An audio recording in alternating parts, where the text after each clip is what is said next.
নির্বাচনের আগে অবশ্যই বিচার হবে।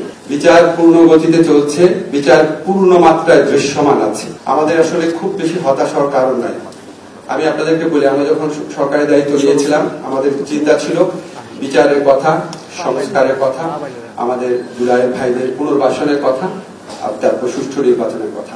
আজকে আমি জানি আপনাদের বিচার নিয়ে অনেক প্রশ্ন আছে, কিন্তু আপনাদেরকে আমি নিশ্চিত করি বিচার পূর্ণ গতিতে চলছে, বিচার পূর্ণ মাত্রায় দৃশ্যমান আছে।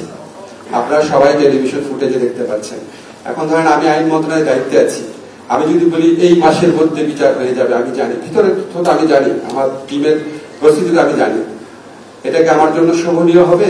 আমাদের তো বিচারটা গ্রহণযোগ্য করতে হবে, আমাদের বিচারটা প্রচন্ডভাবে গ্রহণযোগ্য করতে হবে। শেখ হাসিনার ফ্যাসিস্ট যে দল, সেই দলের লোকজন হাজার হাজার কোটি টাকা নিয়ে বসে আছে। এই বিচারের প্রতিটা জিনিস পুঙ্খানুপুঙ্খভাবে তারা তদন্ত করে তারা বিশ্ববাসীকে বিভ্রান্ত করার চেষ্টা করবে, বাংলাদেশের মানুষকে বিভ্রান্ত করার চেষ্টা করবে। এই ঈদে জামা জুতো অ্যাকসেসরিজের ডিসকাউন্ট। ফলে আমরা সর্বোচ্চ মানের শ্রেষ্ঠ একটা বিচার করতে যাচ্ছি এবং আপনারা নিশ্চিত থাকেন, আপনাদের হতাশ হওয়ার কোনো কারণ নাই।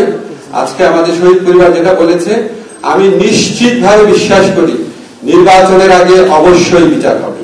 আমাদের যে সংস্কারের কথা আছে, দেখবেন আমরা নিজেরা হতাশা ব্যক্ত করি, কিন্তু আপনারা নিজেরা চিন্তা করে দেখেন তো, এখন পর্যন্ত যেই ব্যাপারগুলোতে ঐক্যমত প্রতিষ্ঠিত হয়েছে, সেটা হচ্ছে সংসদীয় কমিটির নেতা থাকবেন বিরোধী দল থেকে, সরকারের যে প্রধান থাকবেন তার মেয়াদ হবে 10 বছরের, তারপর আমরা উচ্চ কক্ষ নিয়ে আলোচনা করছি, পিআর হয়ে যাবে আমি দৃঢ়ভাবে বিশ্বাস করি।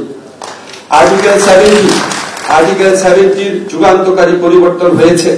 আমাদের এই যে 4টা অ্যাচিভমেন্টের কথা বললাম, আরো কয়েকটা আছে, আমার এই মুহূর্তে মনে পড়ছে না। আপনি চিন্তা করেন তো, গত 54-55 বছরের ইতিহাসে কত সংস্কার ভাবনা হয়েছে, কত দল কতভাবে বসেছে, কত বিদেশিরা বসেছে, কত প্রজেক্ট হয়েছে, কোনদিন এই 4টা ক্ষেত্রে অ্যাচিভমেন্ট হয়েছে? আমি মনে করি এটার পাশাপাশি পিআর, উচ্চকক্ষে পিআর, এটার পাশাপাশি যখন আমাদের কনস্টিটিউশনাল কমিশন হবে, যে আমরা নির্বাচন কমিশন, আমরা পাবলিক সার্ভিস কমিশন, আমরা এই ধরনের কয়েকটা নিয়োগ হবে সাংবিধানিক কমিশনের মাধ্যমে, আমি মনে করি ইনশাআল্লাহ এগুলি হবে এবং এর ফলে বাংলাদেশের চেহারা আমরা যতটা আশা করি ততটা না হোক অনেকটাই পরিবর্তিত হবে, যেটা আগে কখনো হয় নাই।